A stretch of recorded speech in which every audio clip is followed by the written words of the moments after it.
Volcanoes 365. Whoa.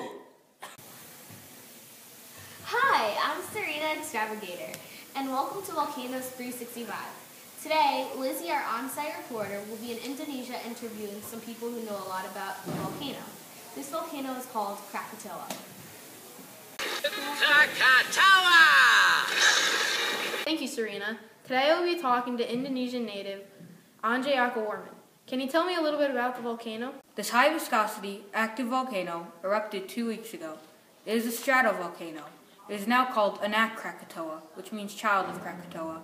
How did the recent 2012 explosion compare to the 1883 one? It was nothing compared to the 1883 eruption. That devastating explosion killed 36,000 people and destroyed the island.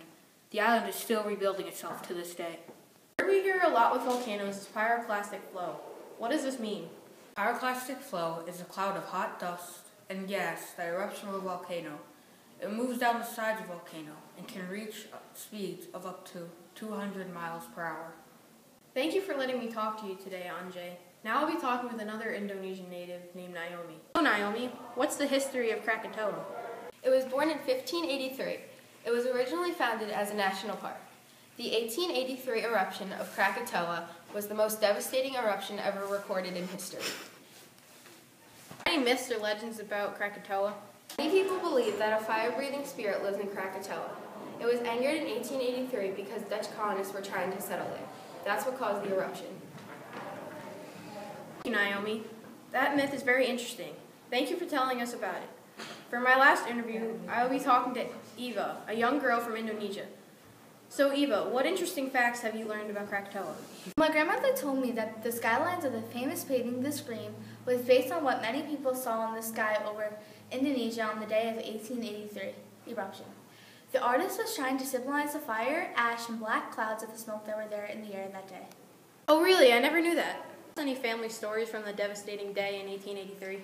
Yes, my grandfather told me a story from the devastating day in 1883. He woke up that morning and went outside to tend his garden when he saw that the air was filled with black clouds and he could see fire in the distance. He ran around his small town asking what happened. Nobody knew except for one man who said that the Krakatoa had erupted. He rushed back to his home to get to his wife and children. He took the first boat available to a safe place. Everyone was okay in the end. Wow, thank you for sharing that story with me. I can't imagine how bad your grandfather must have felt that morning. We've learned a lot about Krakatoa today. Now back to Mackenzie and Jenna in the News 13 studio for a recap. Thank you, Lizzie. So we have a lot of information and interesting facts about Krakatoa. Let's recap all of the things that the Indonesian native told us today. Krakatoa is a stratovolcano, or composite volcano. This is a volcano made of alternating layers of lava and ash. This type of volcano is one of the most destructive volcanoes. When it erupts, lava, ash, bombs, and cinders come out of it. It is also an active volcano. An active volcano is one that currently vents lava or gases or has the capability of doing so. Krakatoa has a very high viscosity level. This means it resists flow very, very well. Its most destructive eruption was in 1883. The island is still rebuilding itself today from that day. The most recent eruption was in 2012, only a few weeks ago. The Indonesian people also have legends about this volcano. This is all of our information for today. See you next week on Volcanoes 365. Bye!